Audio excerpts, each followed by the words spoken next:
In this chapter, we will look at a few foundational ways to transform data in Excel. We will use a combination of features, from buttons on the ribbon to popular Excel functions. The goal of transforming data is to ensure the data is in a form that is ready for analysis, that it is shaped properly and free of errors. We will go through a few different examples to see how we can do a few different things. We'll look at how we can correctly import data into a spreadsheet and remove any duplicate values. We'll see how we can transform text and date data to clean up some common issues.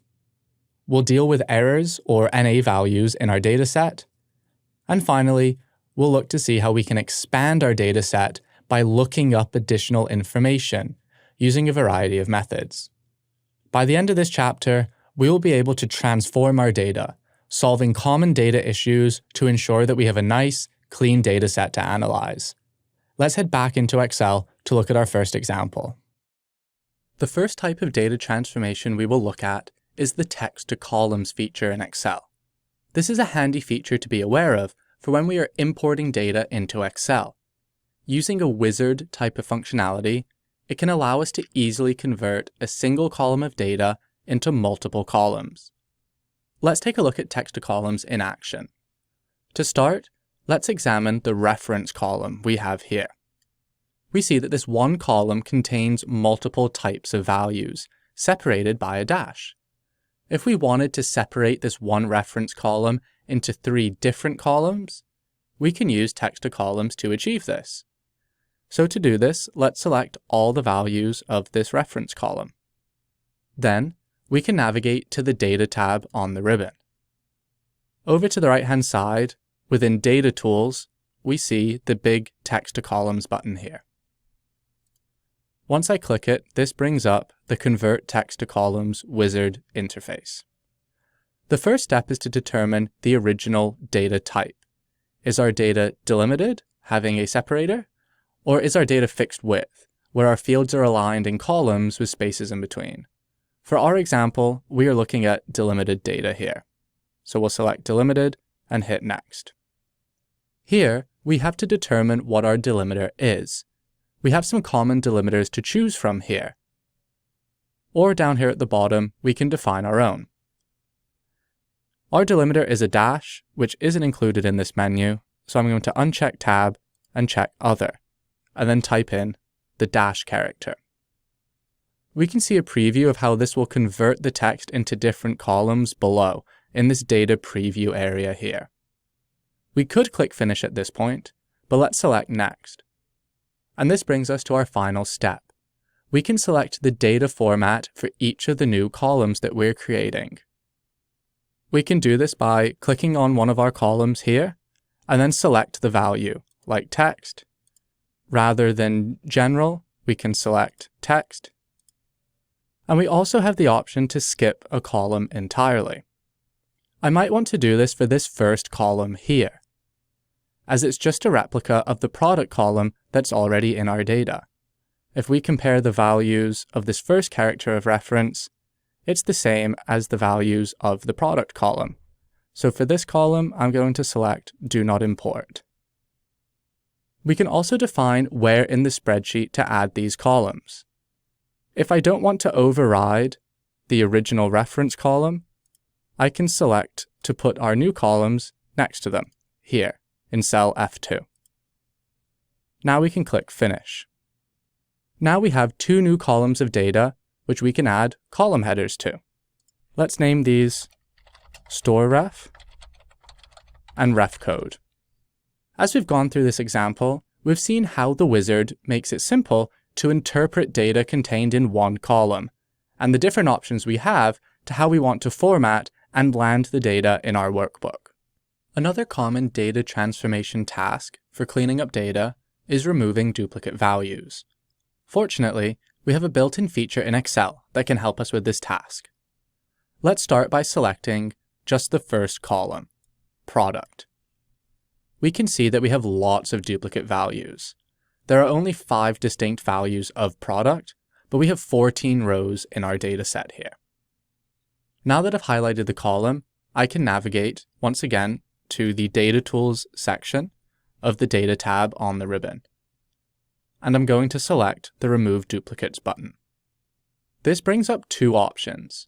We can either expand the selection or continue with the current selection. The reason we are getting this option appears in the message above here, because Excel has found data next to our selection, these other columns in our data. And we haven't selected this data, so we're not going to remove it when we remove values. This is why it presents us the option to expand the selection.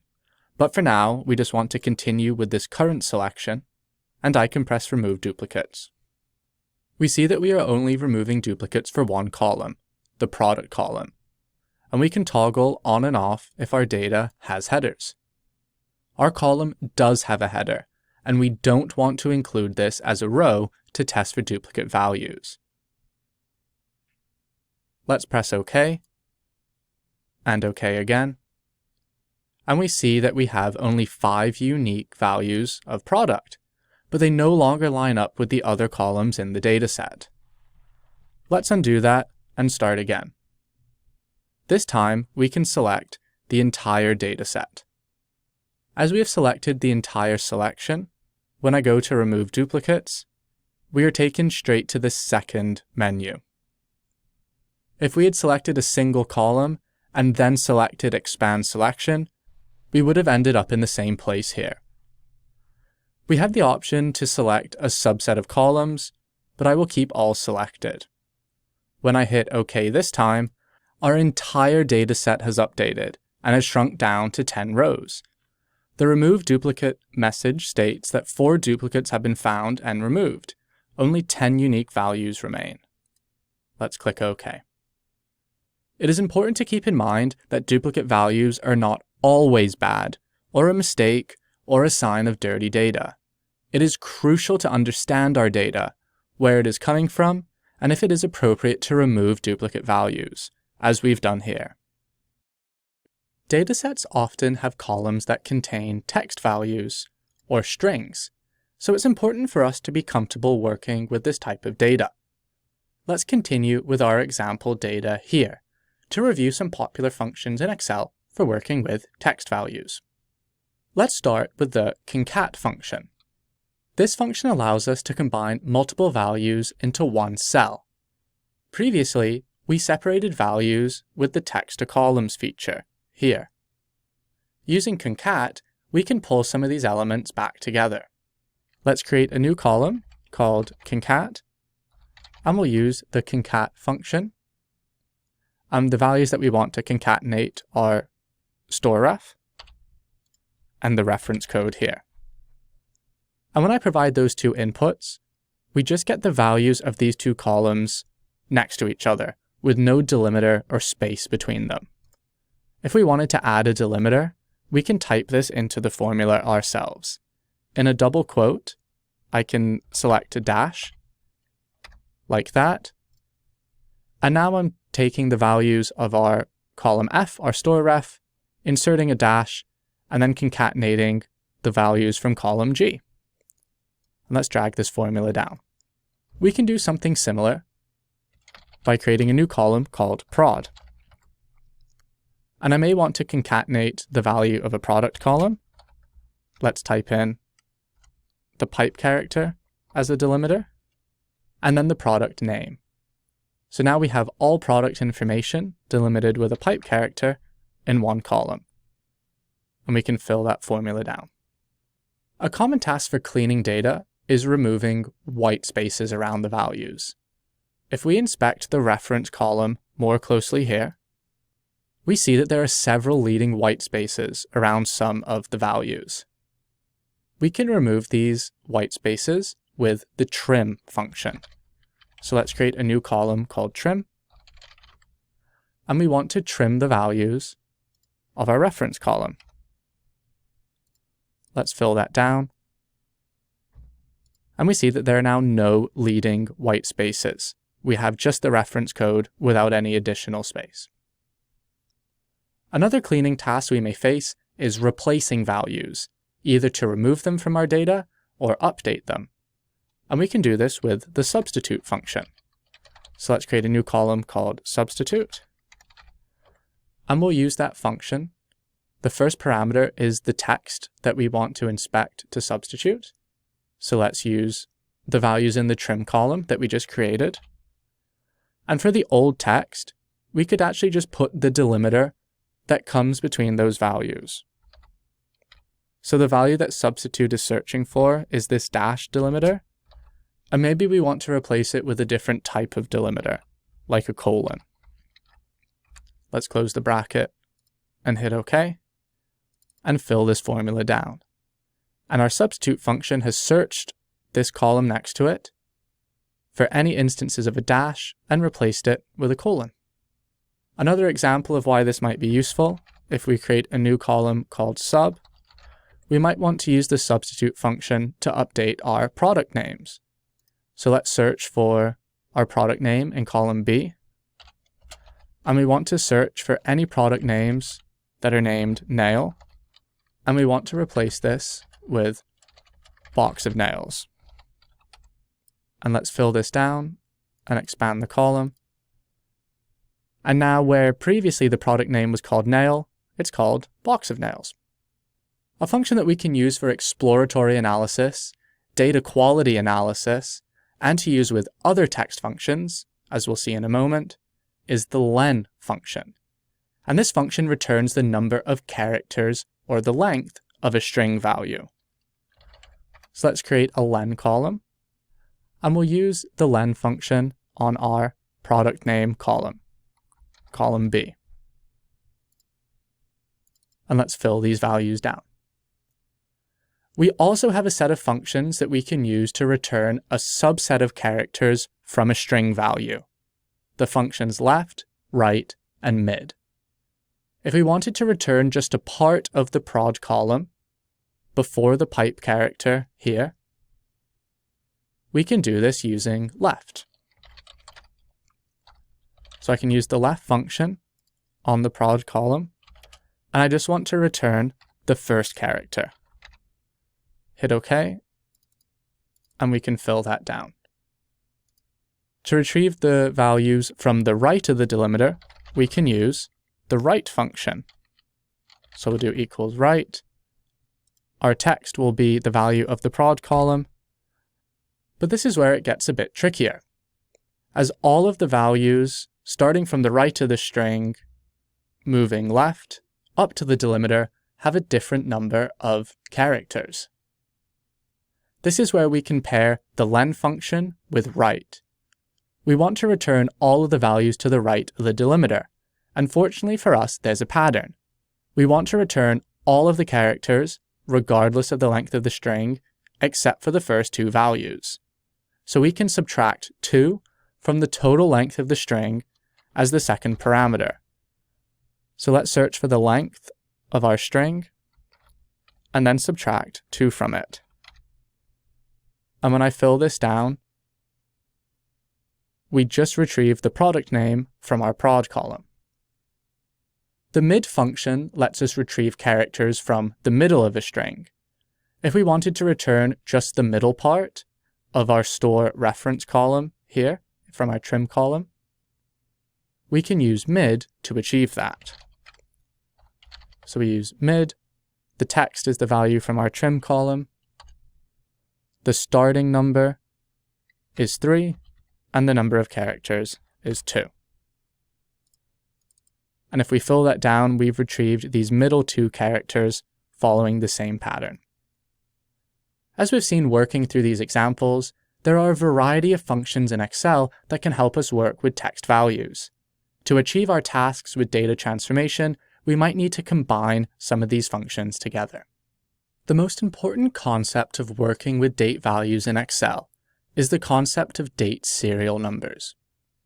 Date serial numbers are how we can use the variety of date functions and date logic available to us in Excel. Currently, the values here in the date column are displayed as dates from the year 2021 as well as 2022. But if I convert the data type of the values here from date to general, they turn into numeric values. And you may have seen this before when importing data into Excel. This number is the date serial number. Each date has a sequential serial number, and this is what allows us to do things like calculate the number of days between two different dates, add the number of days in a month, really any date logic you can imagine. The serial numbers start on January 1st, 1900, which has a serial number of 1. Let's convert these back to a date. Now that we understand the foundations of working with date values in Excel, let's examine some of the functions available to us. We can do some basic math on our date values, like subtracting date values from each other to see the number of days in between two dates. Let's do this in this column here. I want to take the date value for this row and subtract the date from the previous row. And this will return the number of days between these two values. We can drag this formula down, and now we can see the number of days between a date and the date in the previous row. We can get this same output by using the dateDiff function. The arguments are the other way around, though, from the previous calculation. We need to input the start date first. So I'll reference the previous row, and then the current row. And then we need to define the date part to use in our calculation for how many units are between these two dates. I will use days because that's what we used in our previous column. So in double quotes, I'll type in D and close the bracket. And let's fill that formula down. And we get the same values as in our first column. An advantage of using this function, rather than defining a calculation like we did earlier, is that we can define different granularities of the date part to return. For example, we can use M for month, and if we fill this formula down, we can see the number of months in between two dates. Another function that we can use to calculate the difference between two date values is yearFrac. This is similar to dateDiff, but returns the fraction of the year as a difference between two values.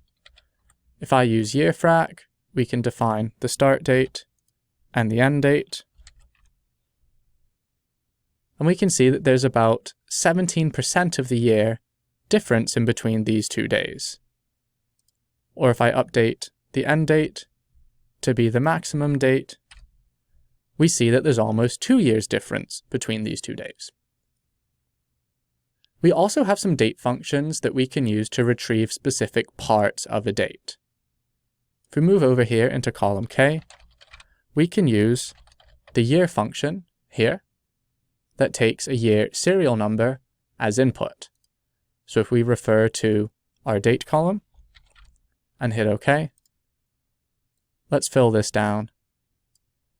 And this retrieves just the year from our date value. We can do a similar thing using the month function. Let's refer to our date, fill this value down, and now we get the month number of the year from our date. Rather than just the month, we can also return the end of a month with the eOfMonth function. So the first parameter is the start date, which we will just use as our date column. Then we have a second parameter, which is the number of months to shift. Let's type in 0 for now and fill that down. And when we compare the date from our date column, which is the 11th of January 2021, the end of month for this date is the 31st of January. And as I scroll down my dates, we can see that each of the values in the end of month column is just the end of the month for a particular date. We can use this second parameter to shift this. Rather than the end of the current month, we could use this function to say, what was the end of the previous month? -1. Or what is the end of the next month after the date? With 1. We can use values to shift this end of month back and forth. Like year and month, we also have a weekday function that we can use to return the day of the week. I'll use my date as input and drag this down. And this returns the numeric value between 1 and 7 that indicates the day of the week that this date is. However, something more useful, rather than the day number of the week, we may want to return the day of the week. And to do this, we can use the text function. And this function can convert a date value to a text value. So let's choose the value of our date column. And how we can retrieve specific parts of the date is the second parameter here. If I select just a single D in quotes as the second parameter and scroll down, we get the day of the month, as we see in the second part of our date. If I put in 3 Ds, we get the short version of the day of the week. And if I type in 4 Ds in double quotes and fill that down, we get the full day of the week here. Like text values, working with date values occurs a lot in data analysis. Transforming date values, extracting information from dates, and doing mathematical operations on date values are important and common tasks of data transformation. The VLOOKUP function allows us to add additional data to our dataset, retrieving matching values from another dataset. Let's see what this looks like with an example. This is a lookup table that contains information about stores that we want to add and display in our main source table over here. We will ignore the bottom row of the data in the lookup table for now. We can see that for stores A to E, we have the corresponding district and region.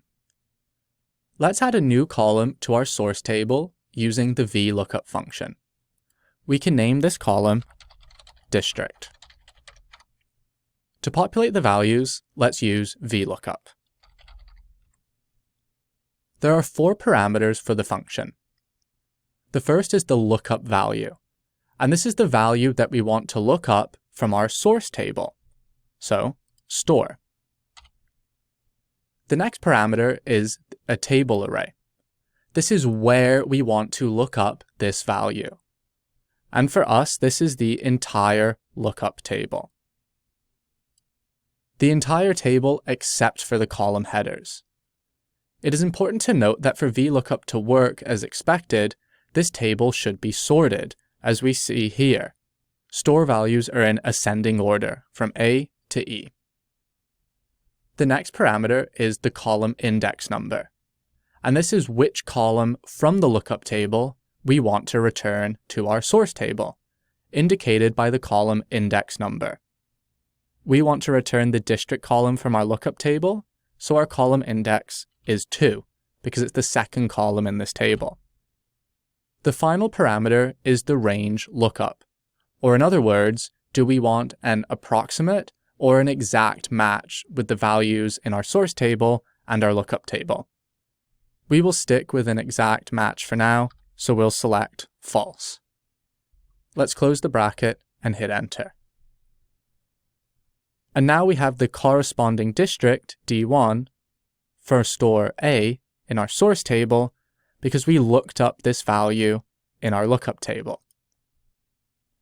Before we drag the formula down, we have to remember to anchor our reference to the lookup table. I can do this by selecting our lookup array in our formula and pressing F4 around the values. Now I can drag the formula down to the bottom, and we see the matching district values for each store from our lookup table.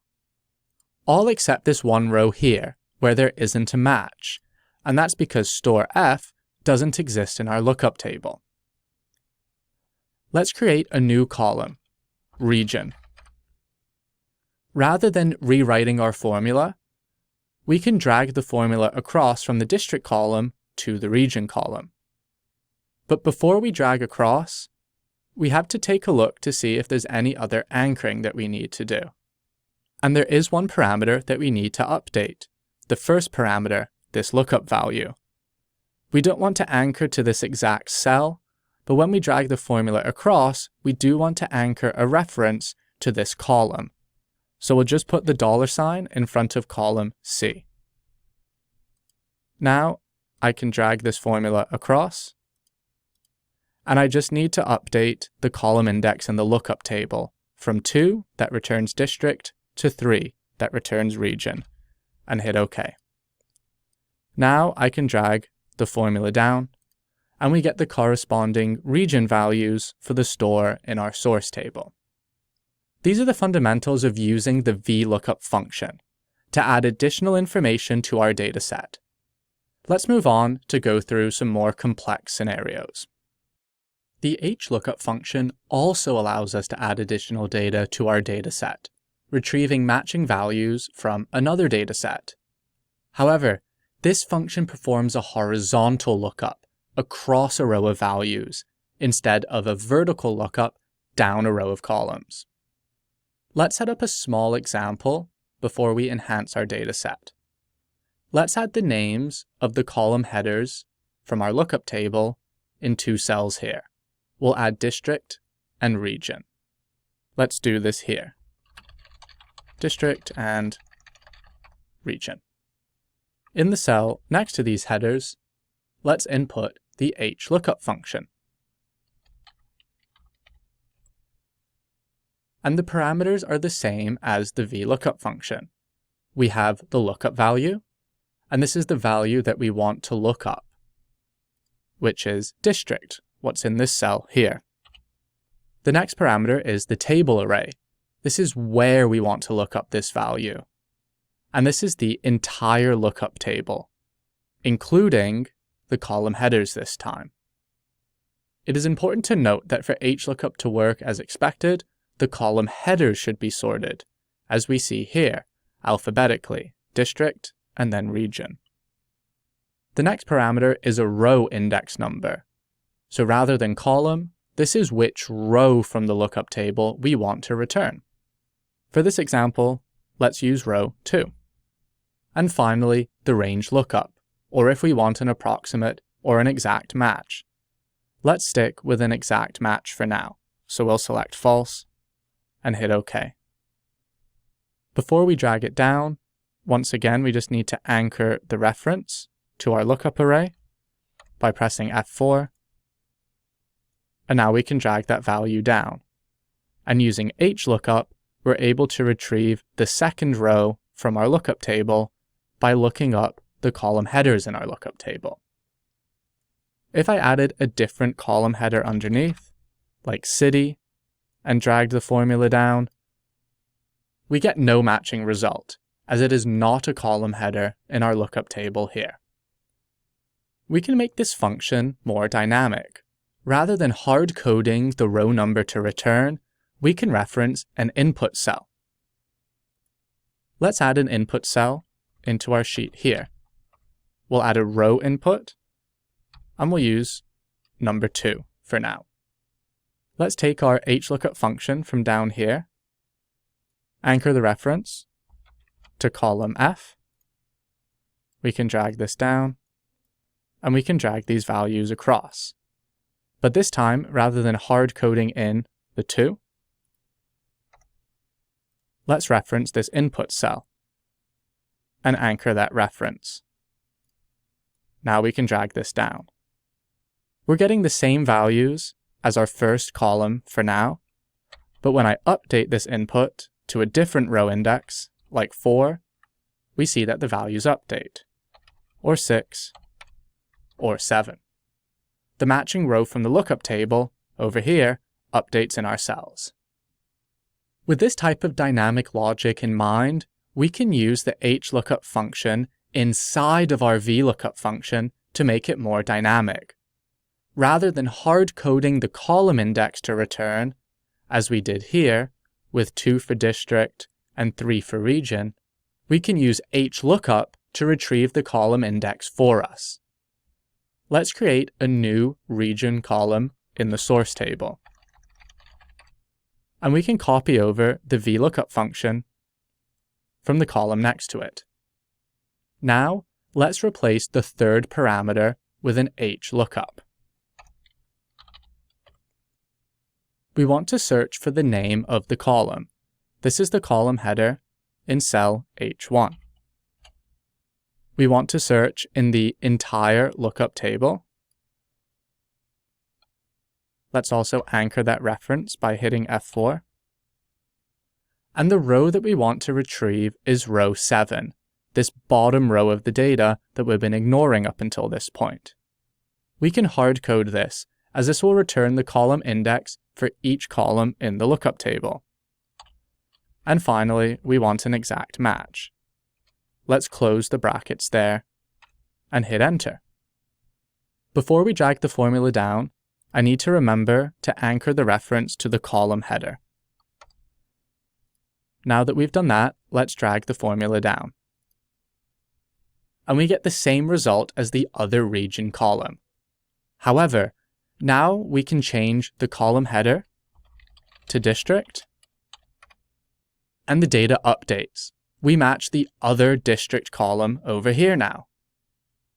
Let's change this back to region.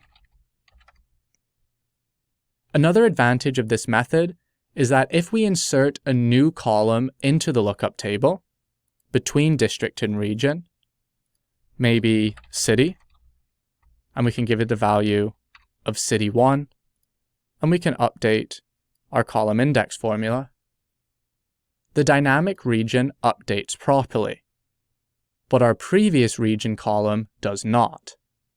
And this is because the column index was hard-coded.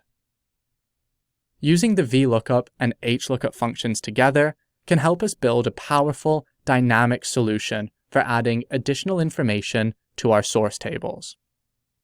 In a similar way to how we paired the VLOOKUP and HLOOKUP functions, another popular way of looking up data in Excel is to pair the index and match functions.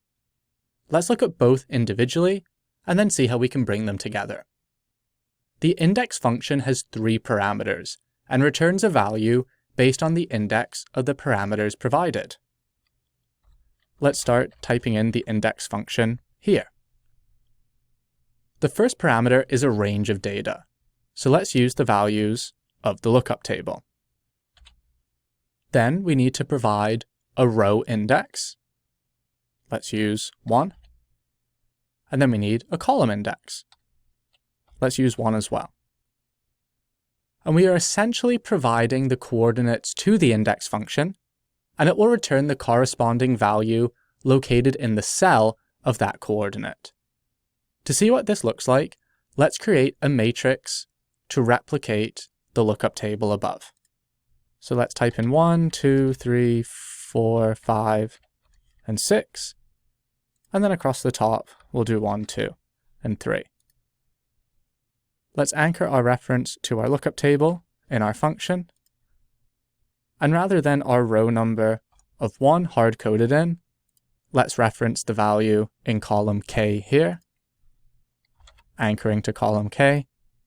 And instead of hard-coding a column index of 1, let's reference here and anchor to row 12 and hit OK. And now we can drag this formula down and this formula across.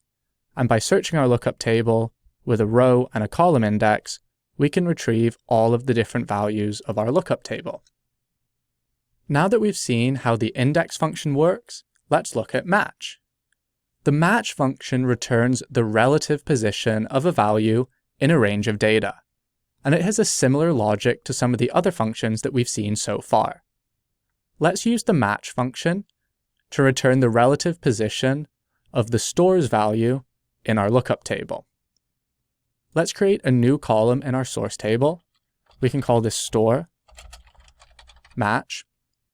And let's populate the values of this column by matching the store to the store column in the lookup table. So we're going to match our lookup value of store, and our lookup array are just the store values from our lookup table.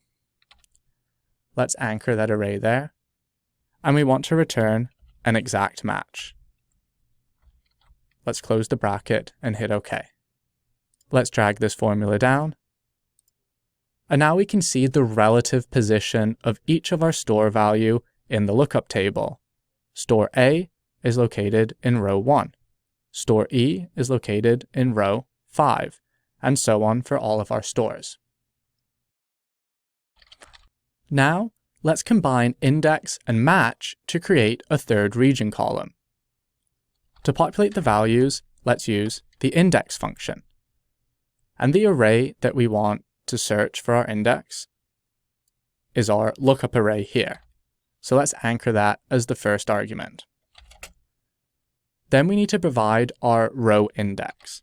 And to do this, we can use the match function. The value that we want to match is our store. And where we want to look for the store is this first column of our lookup table. Let's anchor that and return an exact match. For our column index, we want to use the match function as well. The value that we want to look up is our column header, which we need to anchor. And where we want to search for our column header is the top row of our lookup table, located in cells L2 to N2. Let's anchor that as well and return an exact match. I need to close the brackets twice. And now we retrieve the region for this store. Let's drag the formula down to the bottom. Once again, using this method, we can update the column header to something like district, and all of the values update because we're dynamically searching for the location of this column header in our lookup table. Working through this example, we have replicated the functionality of VLOOKUP as well as VLOOKUP and HLOOKUP with our index and match solution. As we've been going through the last few examples of looking up data, we have been getting an error in this row here, where there is no match in our lookup table. This produces an NA error, as the value is not available. There might be occasions when we are analyzing data or building a report where we want to convert this error message into something else. We can do that with the IFNA function. Let's update the NA value in the district column here. We can wrap the VLOOKUP function with IFNA. So we'll use IFNA, and the first parameter is a value that we want to test to see if there's an NA value. This is our existing formula. The second parameter is what we can replace an NA value with. Let's type in the message, unknown district, in double quotes, close the brackets, and hit OK. Now our data looks a little bit cleaner, with no hash symbol and NA error message. We can get different types of errors and error messages with our analysis. One such example is a divide by 0 error. To see this, let's insert a new column next to the profit column here. I'll insert a column. Here we can calculate the price of each row by dividing the profit and the volume columns. So let's divide profit by volume and fill this formula down. In this row here, the value of volume is 0, which results in an error for this row. If we tried to replace this error with the IFNA function, let's do that now. IFNA, we want to type in the error message, incorrect volume. But it doesn't work. And that's because this type of error isn't an NA. Instead, we need to use the IFError function. So let's update this function from IFNA to IFError. And once I commit that and expand the column, we get our updated error message there. As we are transforming our data, it is important to recognize how our transformation can result in errors, the different types of errors that we might encounter, and when it is appropriate to use these IFNA or IFError functions. In this chapter, we completed some common data transformation tasks in Excel. This is a large part of the life of a data analyst, preparing data for analysis. Working through a few examples, we saw some of the transformation features available to us in Excel. We interacted with various buttons in the Data tab on the ribbon to transform data. We saw how to transform text values with string functions and date values with date functions. We cleaned up some errors and NA values in our dataset, and we also expanded our dataset with more information by looking up additional data. We are now ready to move on in the course and transition from traditional spreadsheets that have contained semi-structured data so far to more modern aspects of Excel.